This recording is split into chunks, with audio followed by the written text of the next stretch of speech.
Thank you, everybody, for coming to the Aaron Torres Podcast YouTube page. If you could do me a quick favor, see that little subscribe button at the bottom of your screen? Go ahead, click that subscribe button.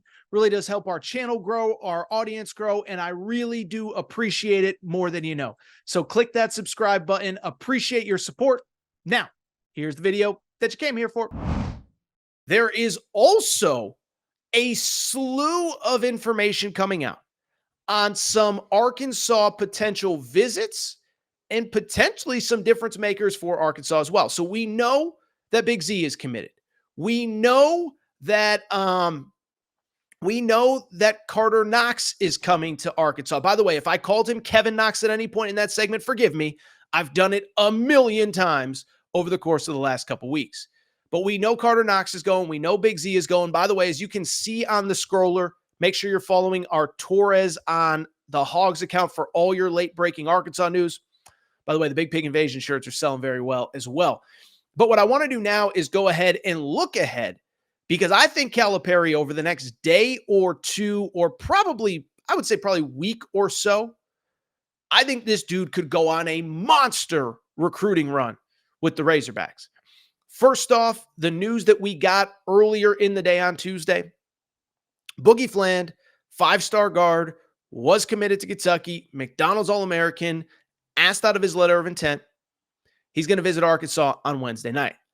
And so to me, this feels like probably the next big piece of news that works out in Arkansas's favor. First off, in terms of his recruitment, it's actually been pretty quiet. Now, he said all the right things about, I'm opening things up and I'm going to look at all my options and all this and all that. But you start to look at the options, I don't know how good they are. He's from the Northeast. I don't think UConn, which initially recruited him out of high school, has much interest. I think they're pretty set with what they want to do in the backcourt. St. John's, I thought would be involved, but it doesn't feel like they are. And then you go to the ties that he has. Kentucky, listen, I'm not going to beat around the bush. It doesn't feel as though he's a priority for Mark Pope, which is fine. Mark Pope has to do what's best for him. So Kentucky feels out of the equation. His lead recruiter, Orlando Antigua, is now headed to Illinois. And I've just never believed that it makes sense for him to just go to Illinois with no ties to the school, no ties to the region, no ties to the head coach. I mean, I think that's a tough sell. Now, if Orlando Antigua can pull it off, it's incredible. But I just think that's going to be a tough sell for a kid who has no ties with Illinois, no ties to the Midwest, whatever. And so I think Arkansas is in pretty good shape. And this is another kid, 6'2", 6'3" guard, lead guard, can all three levels can score. He's a really good player who, again, I think you give him time, you allow him to get comfortable in that John Calipari system, in that John Calipari offense. That's a guy that I think could be really good by the end of this year. I don't think it's apples to apples with Rob Dillingham, because Rob Dillingham has like one-of-one elite speed and elite quickness. But I do think he's that kind of player who can fill that kind of role, depending on what John Calipari decides to do with this offense. Of course, remember, the guy who kind of ran the offense at Kentucky is not following him to Arkansas. He is actually, that coach is not following him to Arkansas. So Boogie Fland is on campus on Wednesday. I know that there was some Louisville buzz, but it feels like Arkansas is in pretty good shape with him. The other guy that became official on Tuesday as well, Billy Richmond, 4-star kid, was committed to Kentucky, asked out of his letter of intent. We found out on Tuesday that he will be visiting Arkansas tomorrow. I think it was Jamie Shaw from On3 was the first one to have it. If it was somebody else, I apologize. Don't want to make sure I get my facts right, whatever, okay?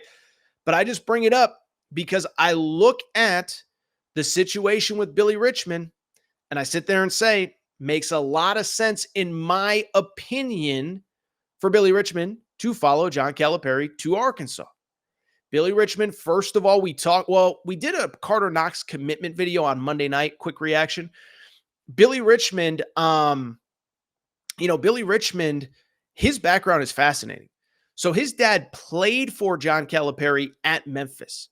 What was fascinating about it, though, I believe, if I'm not mistaken, John Calipari actually kicked him off the team at Memphis. There were some issues off the court. He kicks him off the team. And Billy Richmond's dad has basically said that changed my life as a man, made me grow up, made me get my priorities straight. I thank John Calipari for that. And so I just bring it up because I think the relationship is there. I think that he wants his son to play for John Calipari. And then the other thing is Billy Richmond Jr. is originally from Memphis and went up to high school, played in Camden, New Jersey, but he's from Memphis. And I'm not great with geography, but I know Memphis borders the state of Arkansas. And so would not surprise me at all if Billy Richmond, who is also visiting this week, is a quick commitment to Arkansas. And I think, again, we'll see that roster come together pretty quickly. Also worth noting, it's not just the high school players. It's actually also, on top of the high school players, Calipari's doing some work in the portal as well. So first off, Jonas Adu, I had been told earlier in the day that he will be on campus this week. I think there's a chance he could be on campus either as you're listening to this or in the upcoming days, minutes, moments, whatever. But that is the transfer from Tennessee. He was a very, very good player this past year at Tennessee. Averaged 11 points, 8 boards per game, just under 2 blocks. Now, listen, he's kind of more the back to the basket kind of guy. He's kind of everything's within 5 feet. He's not a guy that's going to step out and hit threes and, shoot 38% from 3-point land. But at the same time, he's a guy 6'11", certainly comfortable in the SEC. And I think if Arkansas were to make a move on him and have success in getting him, I actually think he matches up very nicely with Big Z and what those two guys could do on the same team together. Big Z is a guy who can play down low, but he can stretch the floor. Jonas Adu is a guy that plays down low. Both are very good shot blockers. I think Jonas Adu is a little bit of a better player overall. But I also don't think it changes the fact that I think that those two would be very good together if Calipari can close. Now, it's worth noting, as of right now, Jonas Adu, I would say, is more trending towards Baylor.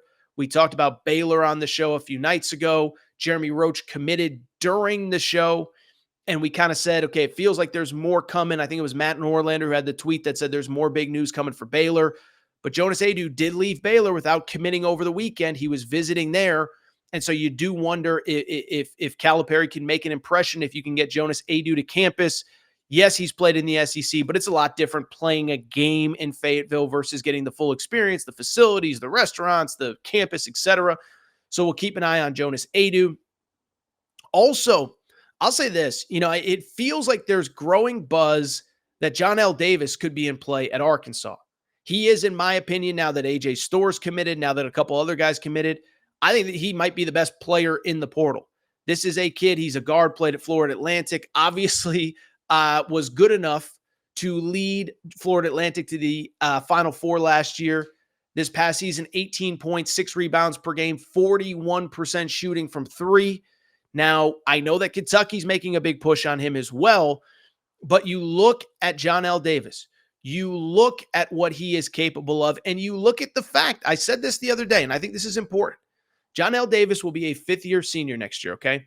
6'4" guard, 18 points per game as a senior this past year at Florida Atlantic. And why I bring it up is he has 1 year left. He has 1 year left. He's made a Final Four. Obviously, look, the goal is to win a national championship anywhere you go.